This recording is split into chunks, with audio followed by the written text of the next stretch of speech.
Hello and welcome back to another YouTube video. Today I'm going to be doing my 14.15 ADC tier list. So for your content, like, subscribe, and let's get into it. There were a couple of changes towards the ADC role this patch. We saw nerfs towards Ezreal, we saw buffs towards Varus and Yasuo. On top of this, we saw the system nerfs of Kraken, Static Shiv, and Fleet. These were to try and bring down the level of power of mid lane marksmen, especially in competitive and elite play, where they were primarily dominating, not so much for the average player, which is why a lot of these do have pretty heavy effects for the ADC role just in general. But let's cover them. So to begin with, the D tier is going to consist of the same three champions. We have Tristana, Corki, and Varus. In Tristana's case, she is very underpowered at the moment for the ADC role. She lost, she got directly nerfed, and then she got affected by Absorb, Fleet, and Kraken all being nerfed, which has been a huge amount of her power budget to lose. She is the worst marksman in the game at the moment,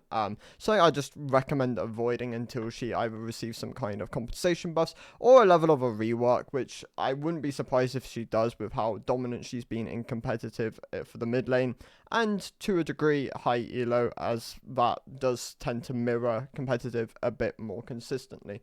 In Corki's case, he was briefly popular as a marksman. He then massively fell off in play rate and popularity. His kind of main drive was the Emax build, which only really survived for a patch before they nerfed it pretty heavily, incentivizing Qmax, which kind of enabled him to just be a wave clearer. But as he was so early game short range skewed, it makes him punishing to play, considerably more punishing to play if he goes even in lane against a lot of the other marksmen, which scale a lot more consistently. Corki, I'd also just recommend avoiding. He's being nerfed in 14.16 and definitely struggles quite a bit in the bot lane role. In Varus's case, he was in 14.14, he was doing better on the Kraken Slayer variant than he is this patch with the buffs on the Bork variant. So he went from like a possible peaker of like a B, C tier option if you were going like the Kraken Slayer build and optimizing this champion correctly, into when you go Bork, because that's now his best option, he kind of sits as a high D tier, low C tier pick. Obviously, he spikes very early on into the game unless you're really snowballing and can opt into that durability a bit quicker. Things like the Terminus, the Jack Show work as nice 3-4 items. Bork Ginsu is your standard core, but he still underperforms at the moment. I wouldn't be surprised if we see him get buffed in 14.17, as this champion is in a pretty rough spot for solo queue. For competitive, he's probably going to see a level of play. His ultimate's very valuable there, combined with a bit more range on his Q. Definitely has more strengths which will enable him in that sort of environment. Moving on to the C tier, we have Kalista, who arguably could be a D tier option. She does struggle quite a bit in average solo queue at the moment. I do think with the bulk changes next patch, she will definitely drop down to the D tier. For the moment though, I think she can pass as a C tier option if you can play around her early aggression, making sure you're like moving around the map a bit more fluidly, with like you're trying to like utilize your advantages and your leads on like your 2-item power spike, your Bork Ginsus, and then like into Terminus, you can kind of go something similar to like an on-hit durability build, like your Varus's, your Kog'Maws. Ruins can be an option if you're looking for a bit more wave clear. Obviously, she does massively fall off in the game, and that can definitely hurt her in average play, where the games go on considerably longer. Yeah, she sits as like a high D tier, low C tier option at the moment. Next patch, I mean, I'd recommend just avoiding learning her at the moment, as she will get hit next patch, but yeah, she sits towards the bottom of the C tier for the moment. Senna is receiving a kit overhaul next patch. She is getting a plethora of changes. For this patch though, I mean, the thing with Senna is, and has been for the longest amount of time, is she pairs really well with just standard support. If they do the farming role and she just sits back, obtains her souls, plays more like harass, and that's kind of what Senna should be utilized as. Like your ADC locks in Senna, asks, if you're playing Nautilus, can you do farming? And then you can oftentimes win games quite comfortably by doing stuff like that.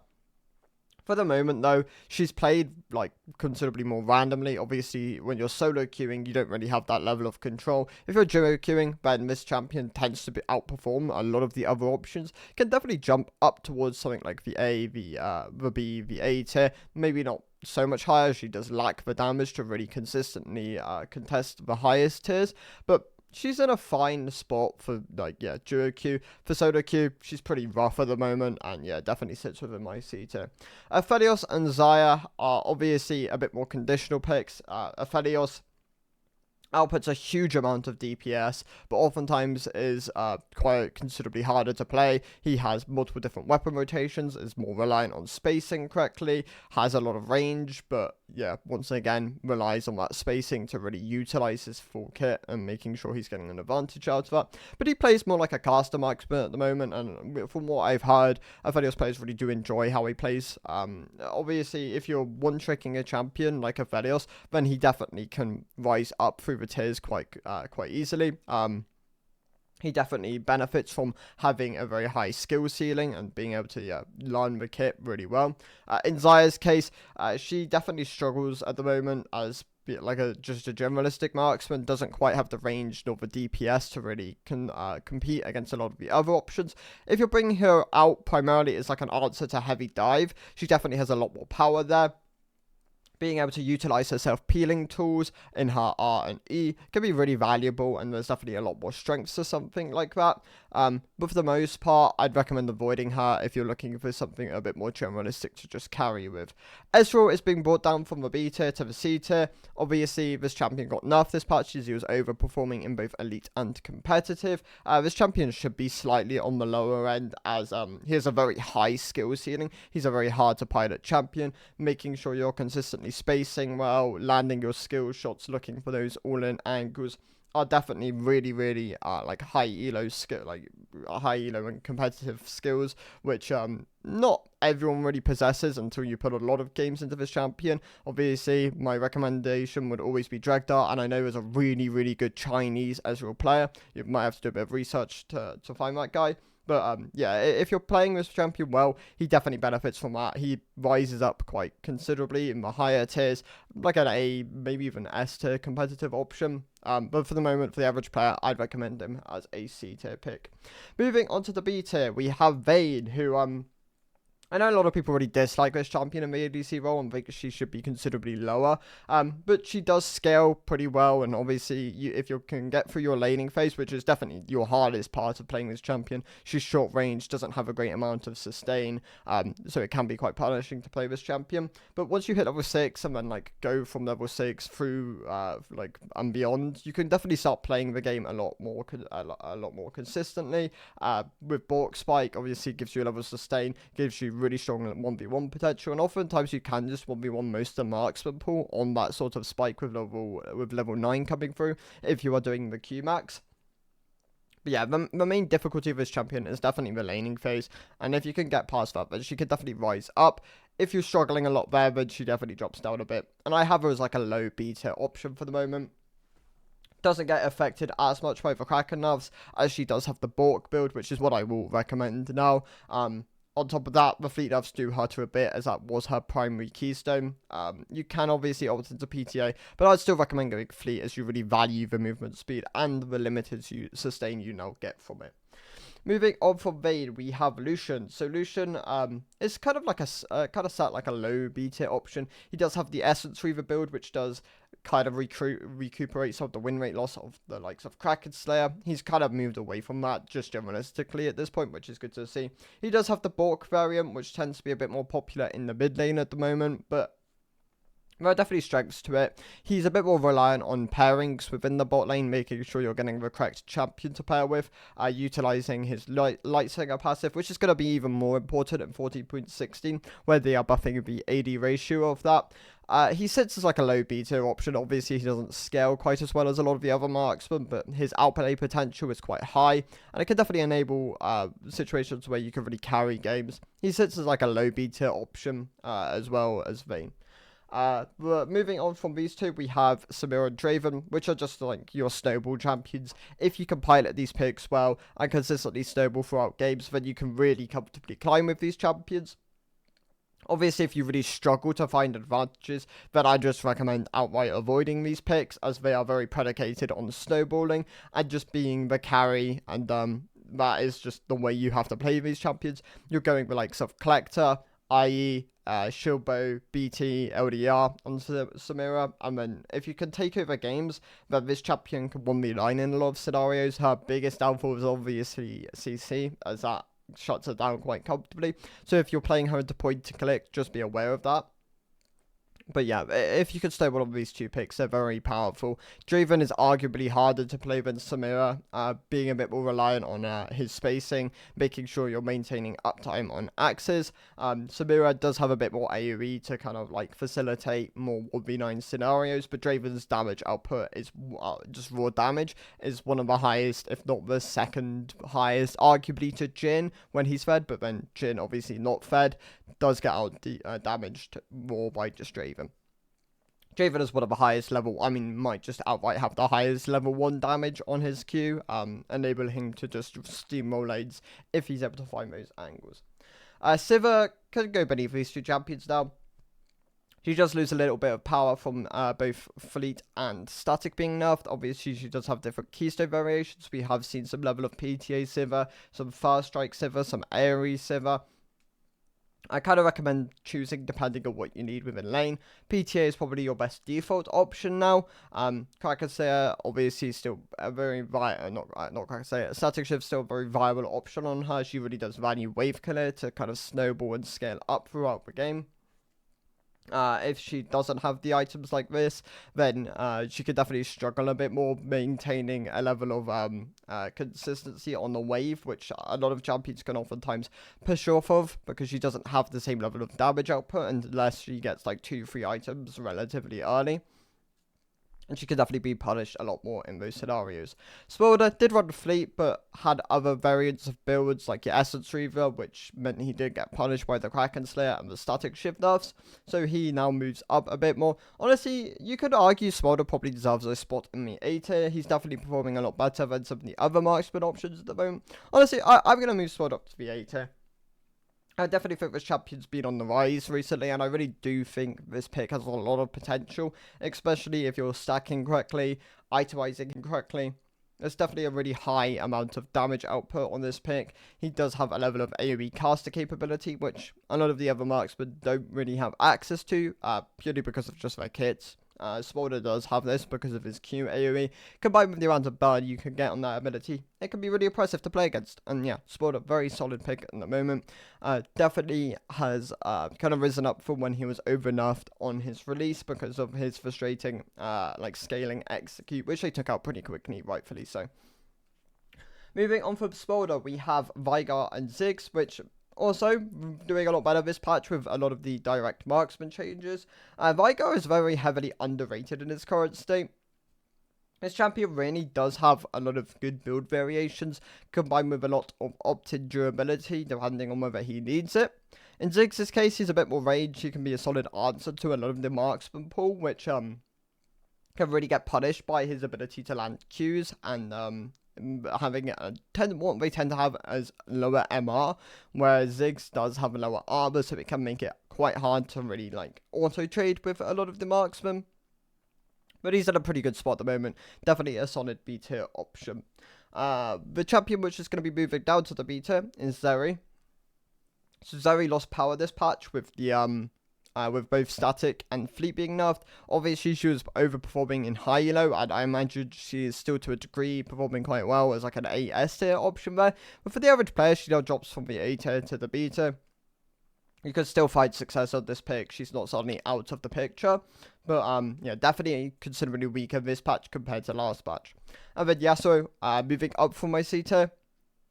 He wraps up the B tier for the moment as, okay. The thing is with Hui, actually I'll include both these picks here. So Yasuo doing better this patch, obviously the buffs really helped him, enables him to be quite strong and a bit more competitive against the marksman earlier on into the game, with the E damage going up quite considerably. Yasuo has always been a very deceptively good marksman, I say marksman, like a good bot laner. This champion has really benefited from the likes of picks which can't really overwhelm him that easily, and he could utilize passive and W rotation to really maintain his HP through the lane, and oftentimes just look for all-in angles and then overwhelm them. In Hui's case, this pick has definitely been on the rise in the bot lane. I think Hui is very underrated at the moment, alongside the likes of Veigar. He has very good wave clear, he has very good damage, he scales relatively well. Oftentimes if you pair him with a support, it can take off some of the pressure of the all-in potential, which a lot of the mid laners can kind of find on him if they can dodge his flea, which is his EQ. And yeah, I think Hui definitely underrated at the moment as a solid marksman option. Moving on from Hui, we have Caitlyn. So Caitlyn sits at the low end of the A tier, arguably a B tier option, but she does have the collect variation, which is why I'm kind of leaving her here for the moment. If you're going the likes of collector, i.e. RFC, LDR, BT, and she definitely maintains a spot in the A tier. She has some of those egregious damage accessible with the trap E combo.